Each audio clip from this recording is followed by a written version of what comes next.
I also want to draw our attention to the witness of Irenaeus. While his witness to the four traditional authors of the Gospels and against heresies is commonly dated between 174 and 189 AD, it may well be somewhat earlier.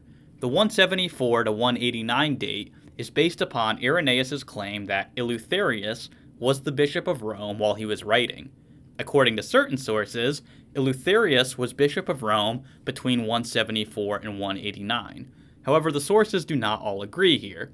Eleutherius succeeded Soter as bishop of Rome, and according to some sources, Soter's tenure ended as early as 168 AD, allowing for the possibility that Against Heresies was written just before 170 AD. Regardless of when we date Against Heresies, it is unlikely that Irenaeus is the first person to have attributed all four Gospels to Matthew, Mark, Luke, and John. He attributes these Gospels to these individuals in a very matter-of-fact kind of way, almost as if he takes it for granted that these names are widely accepted as being the names of the authors of the Gospels. Furthermore, in the same section where Irenaeus tells us by name who wrote the Gospels, he mentions that his Gospel tradition had been transmitted to him right down from the apostles themselves and from those who had publicly preached it. This means that he takes himself to be reporting information which is earlier than himself. Where exactly he got this information is not said in the passage, but throughout Against Heresies, Irenaeus frequently cites Polycarp and a mysterious presbyter as sources. Charles Hill argues quite convincingly that this presbyter just is Polycarp. If Hill is right, then Irenaeus' tradition concerning the authors of the Gospels most likely comes directly from Polycarp, and this becomes even more plausible when we read Irenaeus' letter to Florinius, where he describes going to Polycarp's house as a young man and hearing him recount Jesus' words and teachings as they were reported to him by eyewitnesses. As Hill contends, Irenaeus claims not only to be passing on something which the presbyter taught, but also that the presbyter himself had attributed this information to an even earlier source, certain unnamed apostles and their disciples.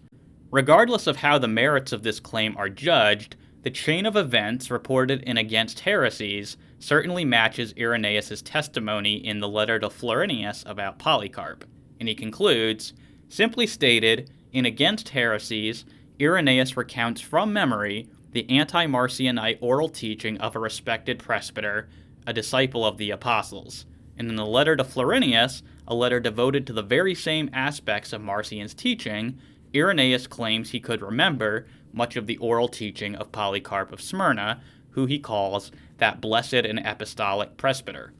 I submit that it would be too great of a coincidence if these two apostolic presbyters were not the same individual, namely Polycarp of Smyrna.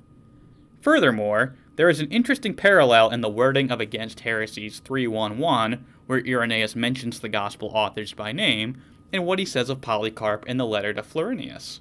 In the letter, Irenaeus speaks of how Polycarp used to proclaim the Gospel in public and passed it on from the eyewitnesses themselves. This looks shockingly close to how he describes his own reception of the Gospel, and by extension the Gospel tradition, in Against Heresies 3:1:1. Surely there can be no more plausible source for this tradition which Irenaeus reports than Polycarp. And if the parallels which I have noted between these two passages do indeed indicate that Polycarp is Irenaeus' source, then Polycarp also tells us his own source, namely the eyewitnesses. We thus have a chain of custody from the authors of the Gospels themselves right up through Irenaeus. This ensures beyond all reasonable doubt that our Gospels were attributed to Matthew, Mark, Luke, and John from the very beginning. Besides showing that the names Matthew, Mark, Luke, and John predate Irenaeus, this analysis showing that Polycarp was very plausibly Irenaeus' source yields a further interesting conclusion. It shows that Irenaeus' testimony is independent of Papias' testimony. This considerably strengthens the case for the traditional authorship, since it is utterly absurd to think that both Papias and Polycarp should have independently attached the exact same four names to the four Gospels if those names were not there from the start. The early church speaks with one voice on the authorship of the Gospels. Our earliest witnesses unanimously attribute them to Matthew, Mark, Luke, and John. While some of the sources may have depended upon one another, there is a good case for thinking that Papias and Irenaeus, our two earliest sources, are independent of one another.